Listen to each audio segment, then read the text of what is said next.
지난주에 우리가 누가복음 8장 4절에서 21절 말씀을 살펴보면서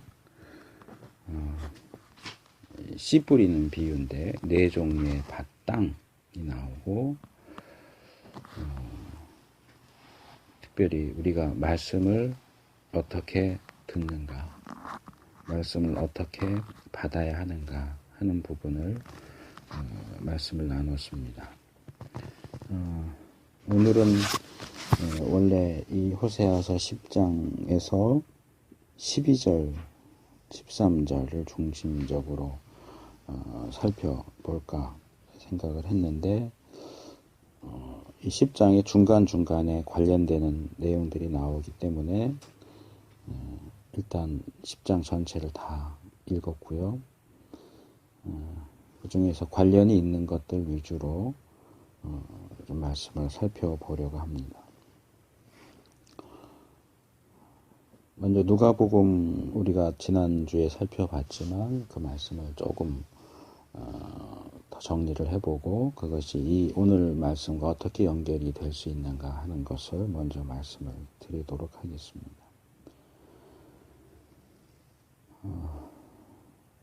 유다 사회에서 아주 일반적인 모습인 씨 뿌리는 모습을 가지고 예수님이 첫 번째 비유를 말씀을 하셨고 그 비유의 주된 초점은 이 복음의 하나님 나라의 말씀, 복음인 이 씨가 어떻게 되느냐. 여러 종류의 사람들에게 말씀이 주어졌을 때 그들이 어떻게 반응하고 결과적으로 어떻게 될 것인가 하는 것을 네 종류의 땅을 가지고 말씀을 하셨어요. 첫 번째는 길가입니다. 길가는 물론 땅으로 되어 있지만 곡식이 자랄 수 있도록 되어 있는 곳이 아닙니다. 사람들이 다니고 걸어 다니고 또 새들이 날아다니는 가운데 길가에 떨어진 이 씨앗은 밟히거나 먹히거나 하는 일이 생긴다는 거죠. 밭이 아니기 때문에 생기는 일입니다. 그래서 이것은 말씀을 듣지만 사탄이 그 말씀을 빼앗아 버리는 경우다라고 이야기를 했고, 둘째가 돌짝밭입니다. 여기는 밭은 밭인데 말하자면 겉으로 보기에는 흙인데 이 흙이 얇게 깔려 있고 그 밑에 돌이 있는 거예요. 넓적한 돌이 있어서 거기 떨어진 이 씨앗은 뿌리를 더 이상 내릴 수가 없어요. 흙이 약간 있으니까 싹이 조금 나올 수도 있고 하지만 더 이상 자라나거나 또는 열매를 맺을 수 있도록 해주는 수분과 양분을 공급받을 수가 없어요. 그렇기 때문에 해가 쨍하고 나면 곧 말라버리죠. 그래서 예수님은 이 기쁘게 말씀을 받지만 얼마 있지 않아서 자기가 받은 말씀을 또는 자기가 고백한 믿음을 배반하는 경우라고 지적을 하시죠. 세 번째는 가시나무가 있는 땅입니다.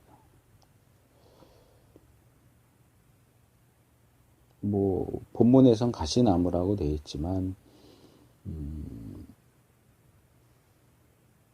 그것이 어떤 잡초일 수도 있고 밭에 가시나무가 있다라고 하는 것은 좀 우리로서는 이해가 안 되지만 어쨌든 무언가 다른 것이 먼저 자라고 있는 땅이에요. 아니면 밭 옆에 있는 장소일 수도 있겠지만 이미 어느 정도 자라 있는 그 나무들 틈에 떨어진 씨앗은 땅에는 문제가 없지만 그래서 뿌리도 내리고 어느 정도 자라긴 하지만 이 어린 싹은 이미 자란 나무와 싸워서 이길 수가 없어요. 양분을 모으기도 힘들고 벅차고 수분을 빨아들이기에도 벅차죠. 그래서 예수님은 그 가시나무를 어떤 세상의 유혹이나 재물에 대한 어떤 마음, 또 어려움 이런 것들에 빗대서 말씀을 하셔서 그것이 우리 안에 주어졌을 때 어느 정도 뿌리도 내리고 어느 정도 자라기는 하지만 그런 방해하는 요소들이 우리를 둘러싸고 있을 때 제대로 결실하지 못하는 경우다 라고 말씀을 하시죠. 그리고 이제 마지막으로 나오는 것이 좋은 땅이에요. 그 좋은 땅에 대해서 말씀을 하시면서 좋은 땅에 대해서는 사실상 설명할 필요가 없을 수도 있는데 그냥 여기서는 100배로 결실을 했다. 좋은 땅에 떨어짐에 나서 자라서 100배의 결실을 했다. 그리고 설명하신 부분에 있어서는 조금 더 자세하게 착하고 좋은 마음으로 말씀을 듣는 것. 그 다음에 그 들은 말씀을 지키는 것. 이 지킨다 하는 것은 우리가 어떤 법을 지킨다 할 때 그런 지킨다는 의미가 아니고 붙든다 그런 뜻이에요. 간직한다. 그것이 없어지지 않도록 꼭 붙잡고 있고 그 다음에 세 번째로 인내로 결실한다. 인내로 결실한다. 그래서 여기까지 내용만 보면 이것은 하나님 나라의 복음이 선포될 때 어떠한 경우들이 있구나. 크게 나누어서 4가지 경우가 있구나. 그런 여러 경우들에 대한 설명처럼 들리지만 제가 지난번에 쭉 훑으면서 이야기했지만 우리가 그때 21절까지 말씀을 봤는데 이 1절부터 4절부터 이 21절까지의 내용을 쭉 보면 계속 반복해서 나오는 표현이 있다는 것이죠. 그게 뭐냐면 듣는다. 처음 비유를 말씀하셨을 때도 들을 귀 있는 자는 들어라. 말씀을 하셨고 그 다음에 두 번째 설명 끝부분에서도 18절에서 너희가 어떻게 듣는가 스스로 삼가라. 그리고 예수님의 모친과 동생들이 왔을 때도 마지막 21절에서 하나님의 말씀을 듣고 행하는 사람이 내 가족이다. 그래서 이게 단순히 말씀이 선포될 때 사람들이 어떻게 분류되는가, 어떻게 되는가만을 이야기하는 것이 아니라 특별히 말씀을 듣는 것에 대해서 교훈하고 계신다. 좋은 땅은 어떤 땅이냐? 첫 번째가 착하고 좋은 마음으로 듣는 거다. 말씀이 선포될 때 모든 사람이 착하고 좋은 마음으로 말씀을 듣는 게 아니에요. 어떤 사람은 어디 잘하나 보자 벼르고서 들어요. 뭔가 목사가 설교하는데 흠집 잡을 게 없나, 실수하는 게 없나 그런 거 찾아내려고 저거 단어가 틀렸네, 사람 얘기하는데 다른 사람을 얘기했네, 예화가 틀렸네, 구절이 틀렸네, 왜 설명을 저따위로 하나. 팔짱 끼고 앉아서. 그건 결코 착하고 좋은 마음일 수가 없어요.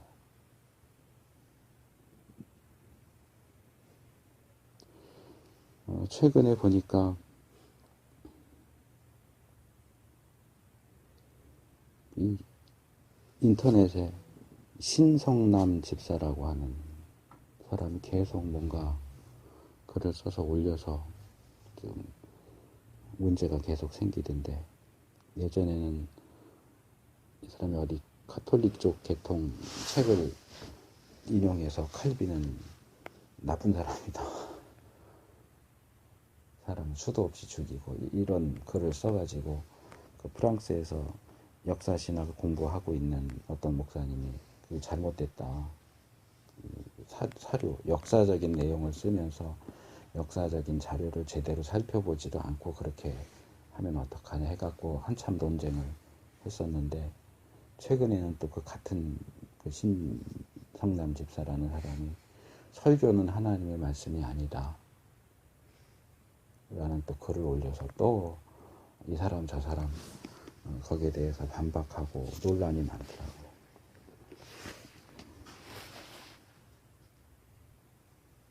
이게 제가 엊그저께 그 합동신학교에서 조직신학 가르치시는 이승구 교수님이라는 분이 그 부분에 대해서 글을 쓴 걸 봤는데 사실은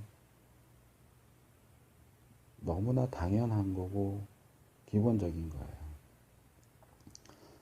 설교가 하나님의 말씀이다 라고 할 때에 거기에는 조건이 붙어요. 무조건 모든 설교가 다 하나님의 말씀인 건 아니에요. 거기에 대해서는 동의할 수밖에 없어요. 설교가 하나님의 말씀이다 라고 말하기 위해서는 그 설교가 말씀을 제대로 해석하고 말씀에 있는 그대로 전하는 설교여야 해요. 근데 우리 주위에서 보게 되는 설교는 그렇지 않은 것들이 참 많아요. 본문은 읽었는데 엉뚱한 얘기하고 뭐 정치 얘기하고 사회 얘기하고 그런 거는 사실은 그런 설교는 하나님의 말씀이 아니다라고 말할 게 아니고 그건 설교가 아닌 거예요. 설교라고도 하고 강론 이렇게 하기도 하는데 설교가 뭐예요? 교를 설하는 게 설교예요. 말씀을 바르게 가르치는 게 설교라고. 말씀을 읽어놓고 다른 얘기하는 건 그건 설교가 아니에요. 그러니까 설교는 하나님의 말씀이 아니다라고 하는 주장에 어느 정도 문제가 있는 거죠. 왜냐하면 설교는 하나님의 말씀을 바르게 가르치는 것이어야 하고 하나님의 말씀을 바르게 가르치는 설교는 하나님 말씀이에요. 근데 설교를 엉터리를 하는 사람이 많다 보니까 설교는 하나님의 말씀이 아니다라는 주장이 나오지만 하나님의 말씀을 정당하고 바르게 해석하고 가르치는 설교는 하나님의 말씀이에요.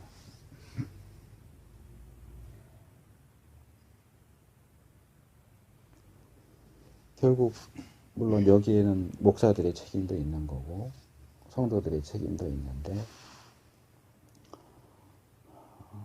여기서 말하는 것은 본문이 이 누가복음 8장에 말하는 것은 듣는 사람에 대한 얘기죠. 너희가 어떻게 듣느냐? 너희가 말씀이 선포될 때 어떤 태도로 듣느냐? 어떤 생각을 하면서 듣느냐? 너가 정말 착하고 좋은 마음을 가지고 듣느냐? 하나님이 나에게 말씀하시는구나. 순종해야지. 잘못한 걸 지적하시면 고쳐야지. 이런 마음으로 듣느냐? 지가 뭔데 나한테 뭐라 그래? 라는 식으로 듣느냐? 물론 착하고 좋은 마음으로 말씀을 듣는다고 해서 그것이 곧바로 결실로 연결되지는 않아요. 지키는 두 번째 단계가 필요하고 인내함으로써 결실하는 세 번째 단계가 필요하죠. 근데 여기 예수님의 이 비유의 말씀에 보면 이 세상에 있는 땅을 또는 사람들의 마음을 네 수로 구분을 했다 하는 거죠. 길가, 돌짝밭, 가시나무가 있는 곳, 그리고 좋은 땅. 그래서 많은 경우에 이제 이 본문을 설교를 할 때는 이제 결론을 이렇게 하시는 경우들이 많아요. 좋은 밭이 되자. 우리는 길가가 되어서도 안 되고 돌짝밭이 되어서도 안 되고 가시나무가 있는 땅이 되어서도 안 되고 좋은 땅이 되어야 한다. 그것이 아주 틀리다고 말할 수는 없을 거예요. 우리가 말씀을 들을 때 심술 부리고 고집 부리고 싸우겠다는 마음으로 말씀을 들었다가도 이 말씀을 보니까 내가 착한 마음, 좋은 마음으로 들어야 되겠구나 이렇게 마음을 바꾸어 먹으면 우리의 그 거친 땅이 좋은 땅으로 바뀐다라고 말할 수도 있으니까 그런 어떤 적용을 아주 틀렸다고 말할 수는 없겠지만, 그런데 이 본문에서는 예수님이 이 비유를 말씀하시고 또 이 비유를 설명하시는 가운데서 좋은 땅이 되라고 말씀하시진 않아요. 있다는 거예요. 그냥 이런 네 종류의 땅이 있다는 거예요.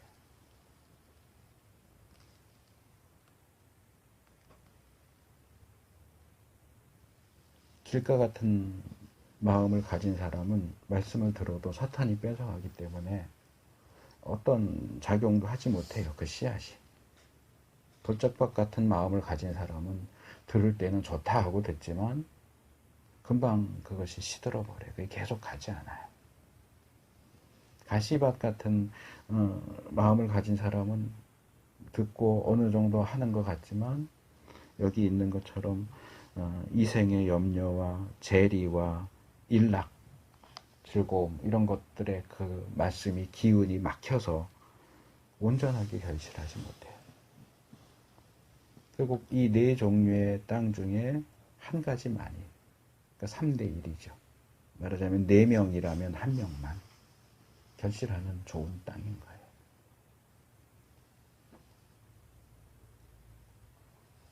물론 어떻게 듣는가 삼가라 하는 말씀도 하셨으니까 우리가 이 말씀을 통해서 우리 자신을 돌이켜 봐야죠. 나는 어떻게 듣는가? 나는 착하고 좋은 마음으로 듣는가? 자신을 살펴봐야 하는 것은 분명해요. 하지만 혹시라도 내 마음이 길가와 같다면 어떻게 해야 되는가? 내 마음이 돌짝밭 같다면 어떻게 해야 하는가? 내 마음이 좋은 땅이 아니라면 그럼 나는 포기해야 되는가? 그 부분에서 제가 이 호세아 10장 12절 말씀하고 연결시킬 수 있다고 생각을 합니다. 아까 읽었지만 한번 다시 호세아 10장 12절 말씀만 우리가 같이 읽었으면 좋겠습니다. 너희가 자기를 위하여 의를 심고 긍휼을 거두라. 지금이 곧 여호와를 찾을 때니 너희 묵은 땅을 기경하라. 마침내 여호와께서 임하사 의를 비처럼 너희에게 내리시리라. 여기에 땅 얘기가 나와요. 또 하나의 땅이 나와요. 이건 물론 예수님이 말씀하신 건 아니죠. 호세아 선지자의 말씀이에요. 여기에는 길가도 아니고 돌짝밭도 아니고 가시덤불도 아니고 좋은 땅도 아닌 5번째 종류의 땅이 나와요. 그게 묵은 땅이에요. 묵은 땅은 어떤 땅일까요? 일단 묵었다라고 하는 표현에서 우리가 볼 수 있는 것처럼 오래된 땅이에요. 오래된 땅인데 방치된 땅이에요. 이 땅이 해마다 이렇게 다시 갈아엎어서 씨앗을 뿌리고 했다면 묵은 땅이 아닌 거죠. 이 땅이 묵은 땅이라는 것은 1년, 2년 또는 5년, 10년 농사 짓지 않은 채로 버려져 있는 땅이라는 거예요. 그래서 그 땅이 묵은 땅이라고 하는 것에 또 하나 우리가 생각할 수 있는 것은 이 땅이 원래는 농사를 짓던 땅이에요. 좋은 땅이었는지 나쁜 땅이었는지는 알 수 없지만 더 이상 농사를 짓지 않게 되었고 농사를 짓지 않은 지 오래된 땅이에요.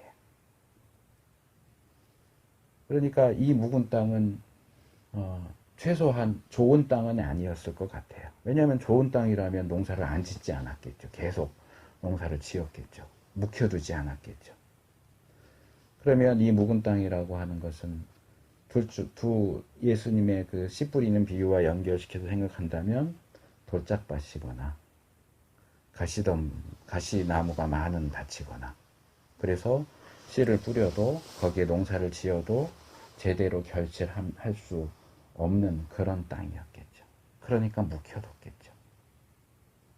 그리고 어쩌면 그 땅을 묵혀놓은 지 오래되어서 그게 길이 되었을지도 몰라요.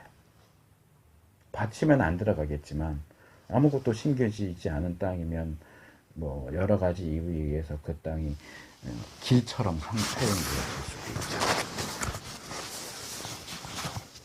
어쨌든 묵은 땅.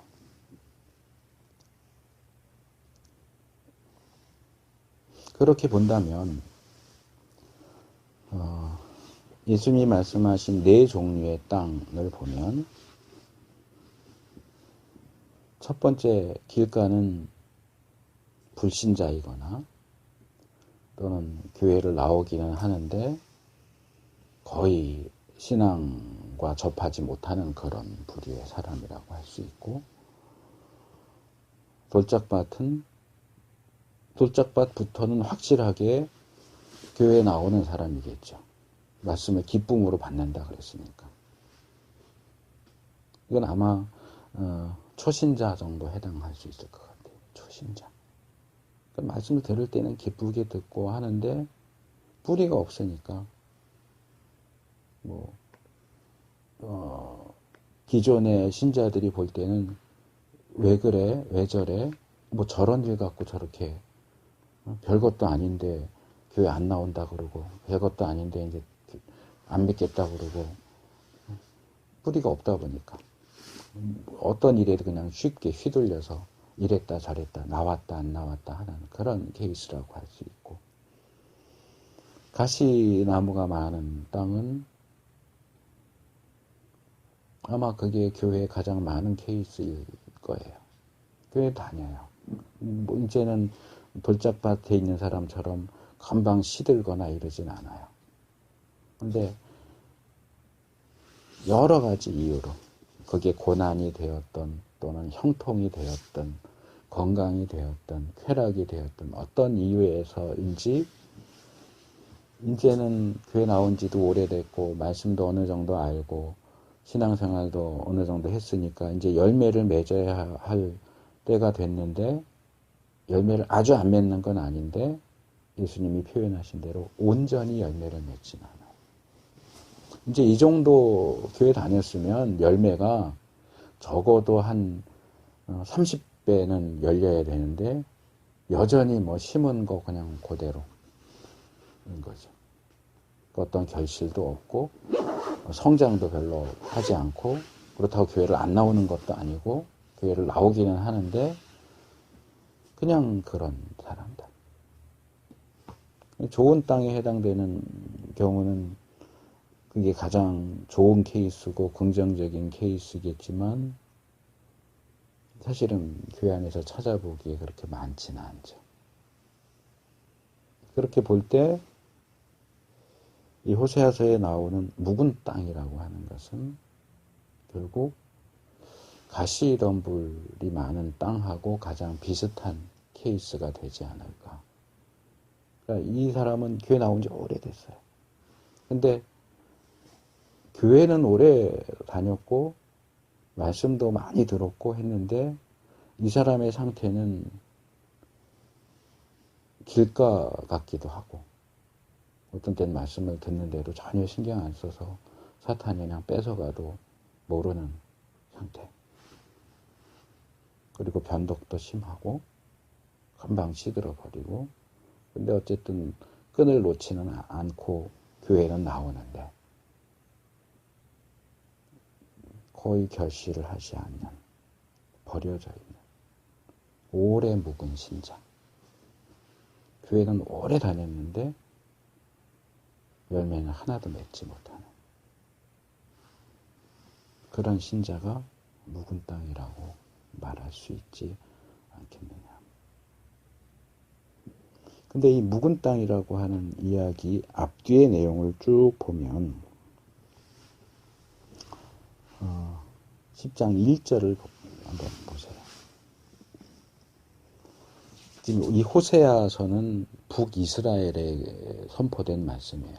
그래서 계속 이스라엘, 유다도 종종 나오긴 하지만 주로 이스라엘을 언급을 해요. 또 이스라엘 또는 에브라임, 북이스라엘의 가장 대표적인 지파, 에브라임 지파거든요. 그래서 이스라엘은 열매 맺는 무성한 포도나무다.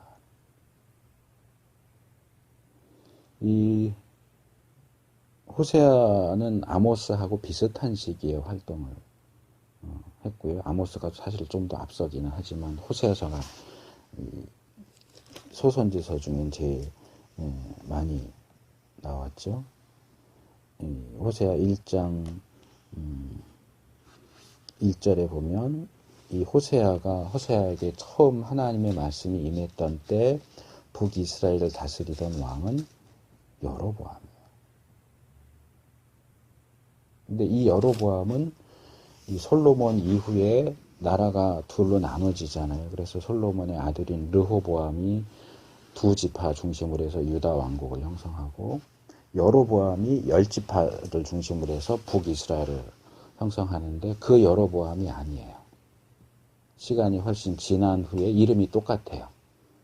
그래서 이제 우리가 보통 부를 때는 이 사람은 여로보암 2세 이렇게 부르죠. 여로보암 2세 시대예요. 여로보암 2세가 다스리던 시대에 이스라엘은 어땠느냐? 열매 맺는 무성한 포도나무라.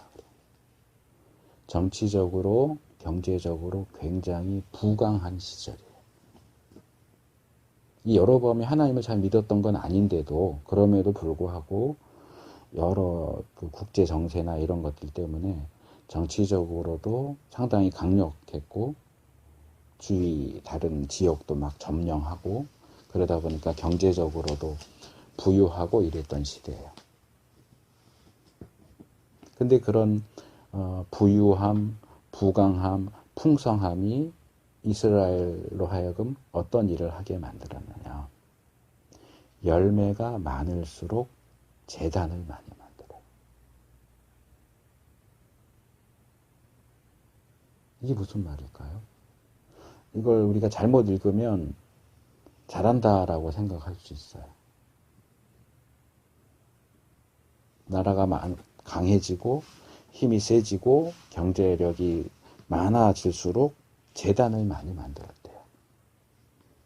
어떻게 보면 나라가 강해지면서 지금식으로 표현하면 예배당을 많이 만들었다 이런 식으로 이해할 수 있는데 우리가 조심해서 봐야 돼요. 그 다음에 그 땅이 아름다울수록 주상을 아름답게 해요. 여긴 제단까지만 해도 좀 그런데 주상 이름에 문제가 생기죠. 주상이 뭘까요? 비석 같은 거예요. 주상의 대표가 아세라, 바알과 아세라 할 때 바알은 신당을 만드는 반면에 아세라는 보통 구역에서 목상 그래요.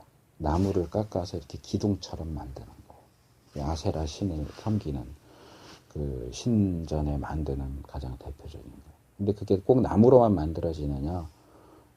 쇠로도 만들기도 하고 쇠보다 더 보편적인 돌로 나무가 제일 많았고 나무나 돌 깎아가지고 기둥처럼 만드는. 그런데 여호와 하나님을 믿는 신앙에서는 주상은 세우지 않거든요. 그럼 이 주상을 아름답게 한다는 건 무슨 얘기일까요? 우상 숭배예요.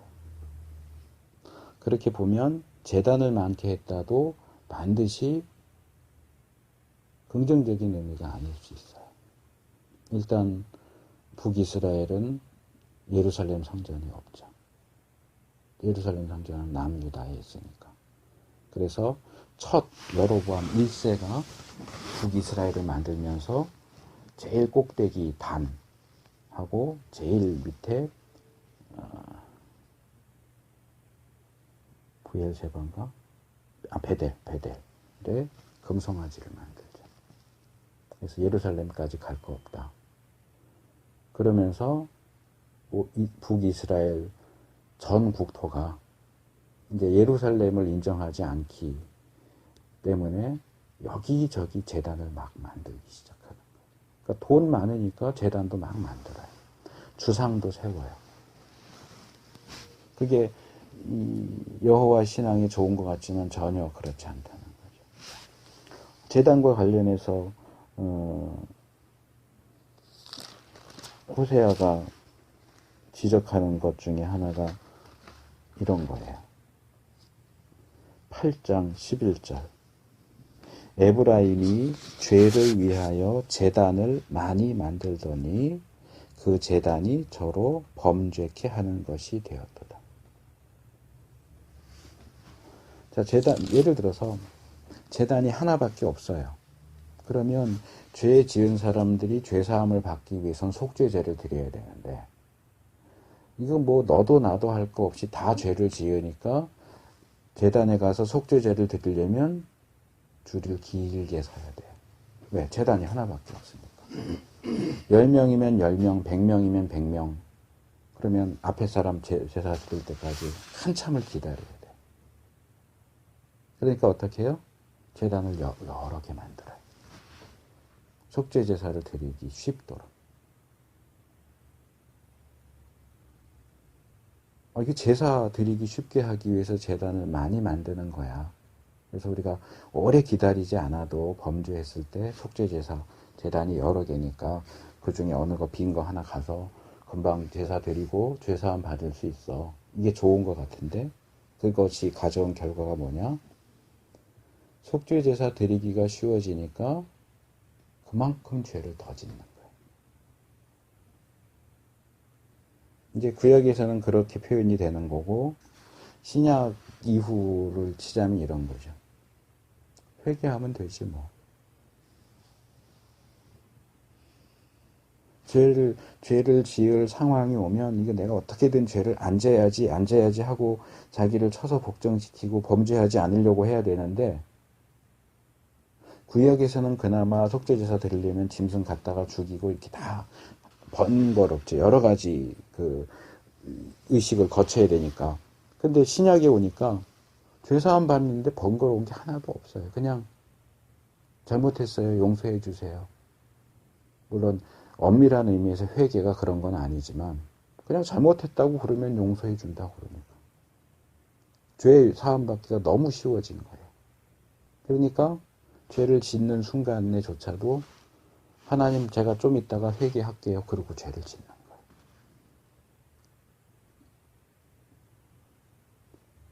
그게 이 8장 11절에서 말하는 거예요. 죄를 위하여. 죄 속죄제 드리기 위해서 제단을 많이 만들었는데 그 많이 만든 제단 때문에 오히려 너희를 더 많이 범죄하게 만들었다. 근데 이 10장으로 넘어오니까 열매가 많을수록 제단을 많게 한다라는 표현이 나오잖아요. 그러니까 돈 많아서 제단 더 많이 만들고 예배당 더 세우고 하는 것이 꼭 좋은 일이냐? 아닐 수 있다는 거예요. 2절에 보니까 저희가 두 마음을 품었다. 여기 이 두 마음을 품었다는 건 이 히브리 원어 하면 마음이 나눠졌다. 두 마음이 아니고 마음이 나눠졌어요. 그러니까 한 마음이어야 하는데 나눠졌으니까 두 마음 이렇게 말하는 것도 틀리진 않죠. 어떤 두 마음일까요? 하나님을 섬기는 것처럼 하는 마음과 내가 제단 많이 지었으니까 주상을 아름답게 꾸몄으니까 예배당 많이 지었으니까 요 정도는 봐주시겠지. 딴 짓을 하는 거야. 그래서 두 마음을 품었기 때문에 죄를 받을 것이다. 하나님이 그 제단은 쳐서 깨뜨리시고 주상은 헐어버리실 것이다. 눈에 보이는 제단, 주상 이거 중요하지 않다는 거예요. 너 마음이 어떠냐는 거죠. 마음이 온전히 하나님께를 향해야 되는데 마음을 살짝 둘로 나눠가지고 하나님 위하는 척도 하고 나 하고 싶은 거 다 하고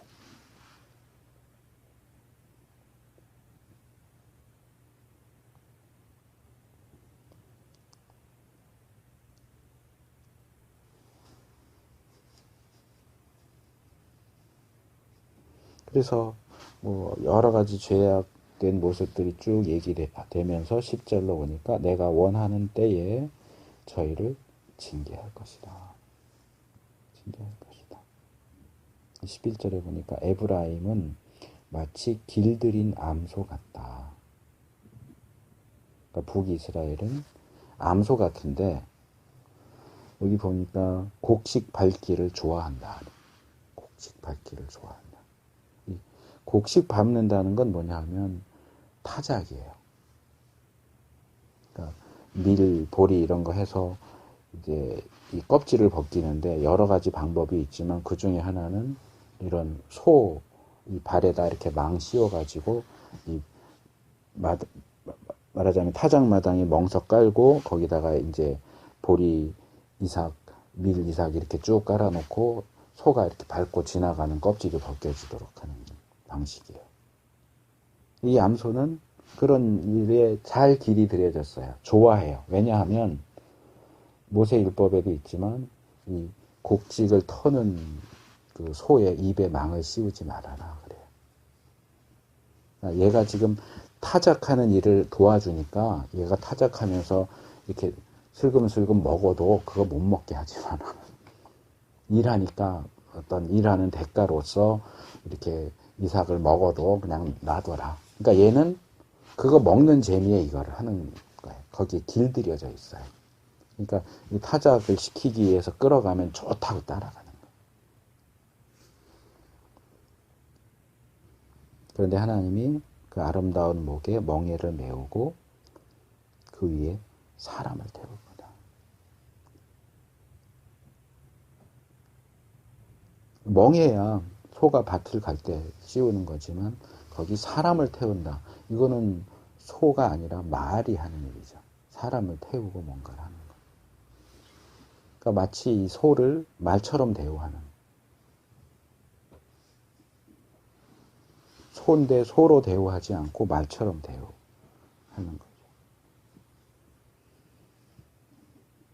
그러니까 이거는 징계죠. 이 소에 대한 징계죠.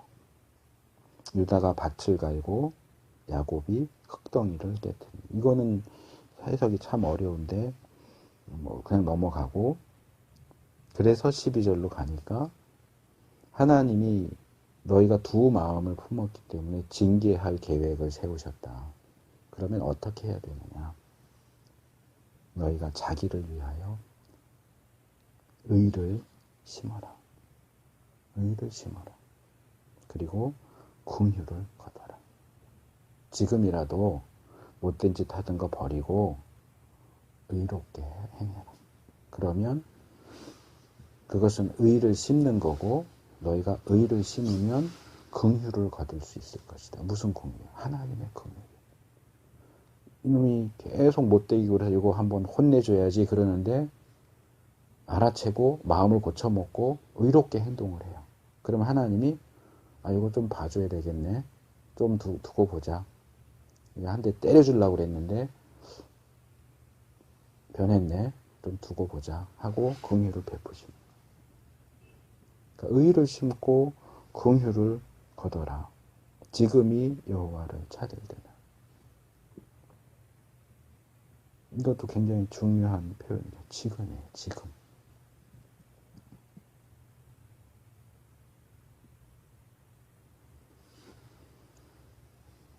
출애굽 사건에 있어서 여러 가지 재앙이 있는데 그 재앙 가운데 하나가 개구리 재앙이에요.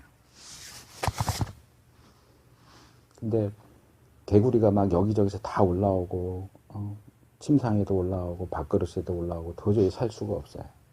바로가 모세를 불러요. 개구리를 좀 없애달라. 모세가 물어봅니다. 언제요? 언제 없앨까요?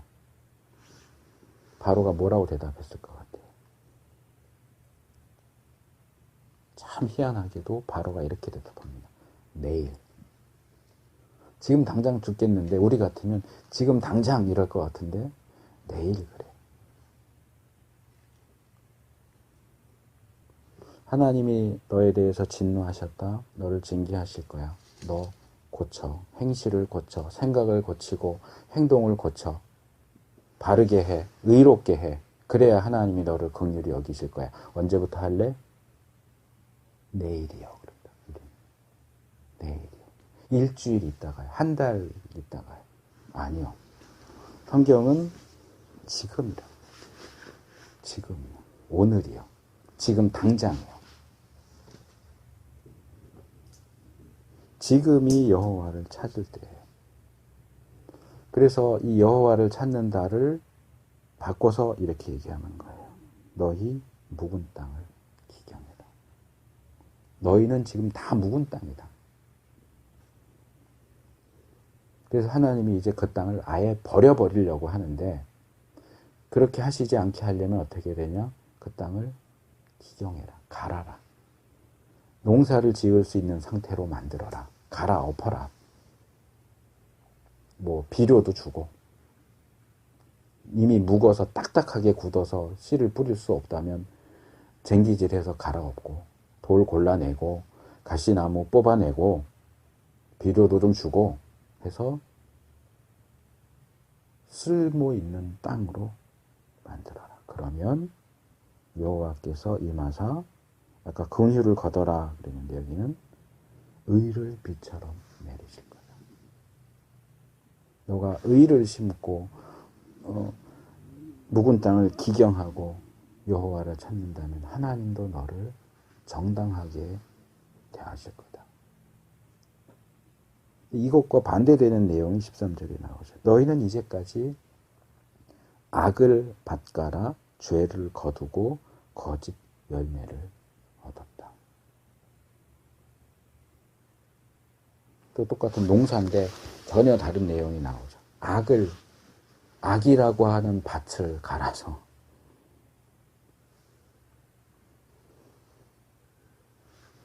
이거죠. 밭을 갈아서 거기에 악이라고 하는 씨를 뿌리고 죄를 걷어서 거짓 열매를 먹었어요. 이는 내가 내 길과 내 용사의 많음을 의뢰하였습니다.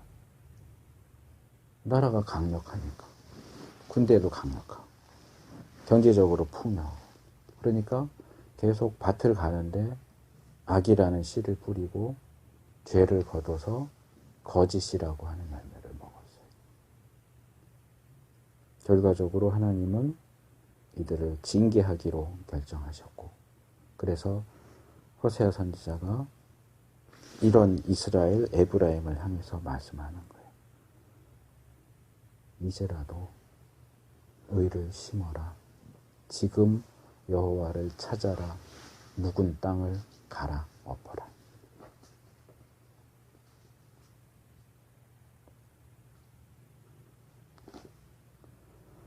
자, 말씀을 맺겠습니다.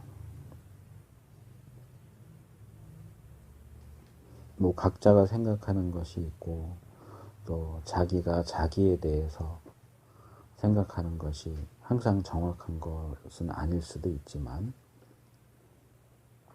내가 내 마음이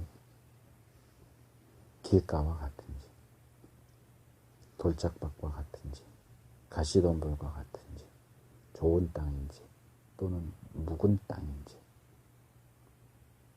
내가 말씀을 어떻게 듣는지, 내가 거기에 뭘 심고 뭘 걷어서 뭘 먹고 있는지 다시 한번 말씀에 비추어 볼 수 있기를 바랍니다. 그래서 밭이라고 하는 것은 그것이 묵은 땅이 아니라도 기경하는 것은 필요합니다. 좋은 땅이라고 해도 땅을 돌봐주지 않으면 그 좋은 땅이 계속 좋은 땅인 건 아니죠. 소위 말하는 지력이, 땅의 힘이 농사를 계속 지으면 없어지죠. 뺏기죠. 그러면 좋은 땅도 나쁜 땅이 되죠. 그러니까 좋은 땅도 돌보고 기경해야 하고, 가시덤불도 기경해야 하고, 돌짝밭도 기경해야 하고, 묵은 땅도 기경해야 돼요. 길 가도 이게 정확하게 말하면 길이 아니고 길 옆이에요. 길 옆. 그러니까 밭이 길하고 인접해 있는 부분. 거기도 기경하고. 우리가 어떤 종류의 땅이든지 어떤 종류의 마음밭이든지 기경은 필요합니다. 우리의 마음밭을 기경한다는 건 뭐냐? 여호와를 찾는 겁니다. 지금. 내일 말고 지금. 다음 주 말고 지금. 그리고 그것은 또 다르게 말하면 의를 심는 것. 올바르게 하나님이 원하시는 기준에 따라서 올바르게 행하는 우리가 되기를 바랍니다. 그럴 때 하나님이 우리에게 의를 비처럼 내려주시고 긍휼을, 하나님의 긍휼을 얻을 수 있게 해주실 겁니다. 우리 가운데 하나님의 역사하시는 기도하면서 말씀을 마치겠습니다.